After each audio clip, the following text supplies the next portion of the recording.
Hello everyone, welcome to Suman TV. This is Anchor Lasya Reddy.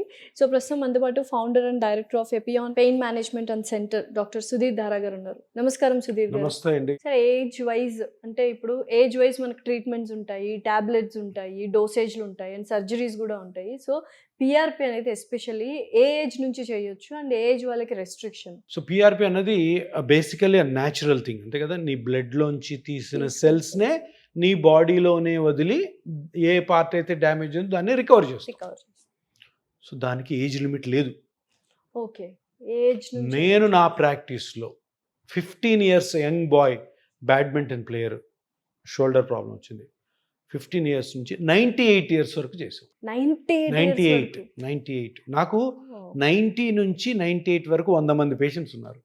90 age నుంచి 98 వరకు 100 మంది ఉన్నారు. అంటే ఆ ఏజ్ లో రికవర్ అవ్వడము, ఏ ట్రీట్మెంట్ చేసినా అంత స్పందించకపోవడం అనేది ఉంటుంది కదా. సూపర్ గా రికవర్ అవుతారు పిఆర్పి ట్రీట్మెంట్. సూపర్ గా. అలాంటి వాళ్ళకి సర్జరీస్ ఇంకా రికవర్ లేవు. సర్జరీ లేరు, ఇంకా 70 తర్వాత సర్జరీ లేదు. ఓకే, 70 తర్వాత సర్జరీ చేసామంటే మంచి కన్నా చెడు ఎక్కువ జరుగుతుంది, ఎందుకంటే ఆ ఏజ్ మంచిది కాదు.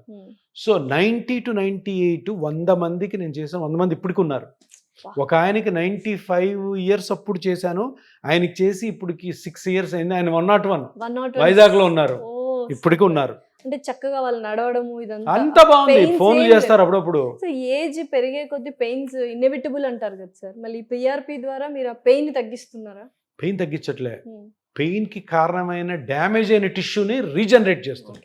So it's called regenerative therapy.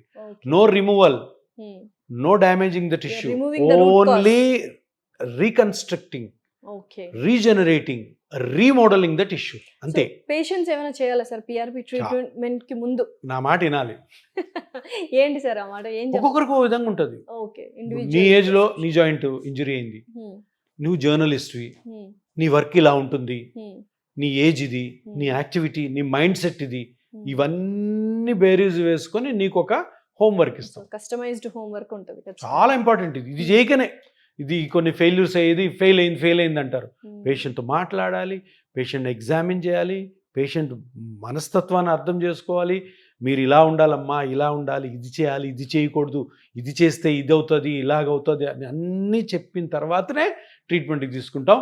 అది ఆవిడ ఫాలో అవుతున్నారా లేదా, ఆ మనిషి ఫాలో అవుతున్నాడా లేదా అన్నది తప్పకుండా ఫాలోఅప్లో పెట్టుకోవాలి. పోస్ట్ ఆప్ కేర్ కూడా చాలా ఉంటుంది. పోస్ట్ ఆపే అంతా ఉండేది. ఎందుకంటే ఈరోజు నేను స్టార్ట్ చేశాను రీజనరేటివ్ థెరపీ.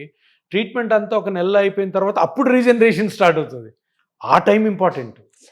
ఇది చాలా మంది డాక్టర్స్ తెలియదు. ఏదో వేసేసాము, ఏదో మ్యాజిక్ జరిగిపోతుంది, తర్వాత ఈ నొప్పితో రాడు అన్న కాన్సెప్ట్ ఉంటారు. అది కానే కాదు. ట్రీట్మెంట్ చేసిన 1 month మనకి పెయిన్ అనేది వస్తూనే ఉంటుంది. పెయిన్ స్లోగా తగ్గుతుంది. వరి మొలకలు వేసామనుకో, ఎన్ని రోజులు 3 నెలలు పడుతుందా? దబామని వేసేగాని కోసేస్తావా? ఇది అంతే. ఇది కూడా విత్తనాలే. విత్తనం వేస్తే 3 నెలలు 4 నెలలు పడుతుంది. ఆ 4 నెలల వరకు జాగ్రత్తలు పాటించాలా, 4 నెలలు అయిన తర్వాత కూడా జాగ్రత్తలు పాటించాలి. ఇవన్నీ తెలియకుండా చేస్తే తప్పకుండా 100% ఫెయిల్ అవుతుంది. ఏ ఏజ్లో అన్నా చేసుకోవచ్చు. ఎందుకంటే ఇంత న్యాచురల్ థెరపీ కాబట్టి అది ఏ ఏజ్లో కూడా అడ్డంకి కాదు. పిఆర్పి నీకు చేయలేమమ్మా అన్న సిచ్యువేషన్స్ ఏమైనా చూసారా మీరు? Yes, contraindications. PRP contraindications active cancer ఉంటే చేయకూడదు. Active cancer still they are undergoing disease ఉంది, డిసీజ్ ని ట్రీట్మెంట్ పేషెంట్స్ క్యాన్సర్ హీల్ అయిపోతే చేసుకోవచ్చు. బ్రెస్ట్ క్యాన్సర్ ఉంటుంది, అన్ని అయిపోయినాయి, మోకాళ్ళ నొప్పులు అరుగుతాయి కదా, అట్లా. సిఏ సర్విక్స్ ఉంది, అన్ని పోయినాయి, బ్యాక్ పెయిన్ వచ్చింది, ప్రాస్టేట్ క్యాన్సర్ ఉంది, బ్యాక్ పెయిన్ వచ్చింది, లేదా వేరే వాటికి చేసుకోవచ్చు. యాక్టివ్ క్యాన్సర్కి చేయకూడదు. ఇంకొకటి చాలా ఇంపార్టెంట్, ఇది బ్లడ్లోని సెల్స్ని కదా మనం తీసుకునేది. బ్లడ్లో ఏదైనా డిసీజెస్ ఉన్నాయనుకో చేయకూడదు. బ్లడ్ డిసీజెస్ కూడా, లుకీమియాస్, ఏఎంఎల్, తలసీమియా లో కూడా జాగ్రత్తగా చేయాలా. తలసీమియాలోనూ చాలా మందికి నీ జాయింట్ ఎఫ్యూజన్స్ ఇవన్నీ వస్తుంటాయి, చాలా కేర్ఫుల్గా చేయాలి. సో చేయాలి. కొన్నిసార్లు ఏం చేస్తామంటే ఇంకా వాళ్ళకి చెప్తాం, ఇప్పుడు నువ్వు యాక్టివిటీ తగ్గించుకో, లేదు ఇది చేసినా కూడా, ఎందుకంటే బ్లీడింగ్ అవుతుంది కొన్నిసార్లు జాయింట్స్లోకి అని. సో అవన్నీ కొంచెం కేర్ఫుల్గా ఉండాలి. బెటర్ టు అవాయిడ్ బ్లడ్ డిసీజెస్లో, ఎందుకంటే ఎఫెక్ట్ కూడా ఉండదు. ఇప్పుడు ప్లేట్లెట్స్ కౌంట్ తగ్గింది, లేదా ప్లేట్లెట్స్ ఎఫెక్టివ్గా లేవు, అప్పుడు తప్పుతుంది. సేమ్ బ్లడ్ గ్రూప్ ఉన్న అదర్ పర్సన్స్ తీసుకొని చేయొచ్చు? అది లేదు, ఇప్పటివరకు లేదు. ఆటోలాగస్ ఓన్లీ ఆటోలాగస్ తీసుకుని ఎంత 20 ml తీసుకుంటాం. అంతే. దాంతో పెద్ద క్వాంటిటీ ఆఫ్ ద బ్లడ్తో పెద్ద ఇష్యూనే కాదు. అంటే ఇది చాలా సిల్లీ క్వశ్చన్, బట్ చాలా మంది అడుగుతుంది, నేను ఆల్కహాల్ తీసుకుంటాను, నేను సిగరెట్ తాగుతాను, సో నా బ్లడ్లో ఆల్కహాల్ ఉంటుంది, ఆ టైంలో తీసుకోవచ్చా లేదా బ్లడ్ ఆటోలాగసే అంటున్నారు కదా. నా దగ్గర చాలా మంది వస్తారు, Hmm. వీళ్ళు ఈ పేషెంట్ ఆల్కహాలిక్, ఆయనకు ఒక 70 ఏళ్ళు ఉంటాయి, వైఫ్ వచ్చి నాకు వైఫ్ వచ్చి తీసుకోమంటది. సైకిల్ చేస్తుంటారు, సార్ ఇట్లా ఆ, ఆ. కొడుకు సార్ చెప్పండి సార్ మీరంటే, ఉమ్, నేనేమంటానంటే ఆల్కహాల్ తీసుకున్నావా, తీసుకో, ఈ ట్రీట్మెంట్కి ఆల్కహాల్కి సంబంధమే లేదు. ఉమ్, ఎందుకంటాను సార్, మీరు డాక్టర్ కదా సార్, చెప్పొచ్చు కదా సార్ ఆల్కహాల్ మన 70 సంవత్సరాల్లో ఆయన మానింది నేను చెప్తే మానేస్తాడా?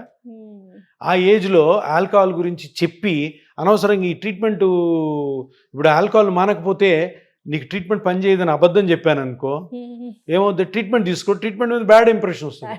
దీనికి పిఆర్పికి ఆల్కహాల్కి సంబంధమే లేదు. ఒకటి, ఓకే. ఆ, వాళ్ళ బ్లడ్ యూస్ చేసుకోవచ్చు. వాళ్ళ బ్లడ్ యూజర్స్కి ఏం కాదు, నాకు కావాల్సిన ప్లేట్లెట్స్ బాగుండాలి అంతే, అంతే ఇంకేం That's అవసరం. it. Okay. కానీ వీళ్ళు ఊరికే ఆల్కహాల్ ఎన్ని సంవత్సరాల్లో మాంది, తర్వాత ఆల్కహాల్ మాంతారు వాళ్ళు.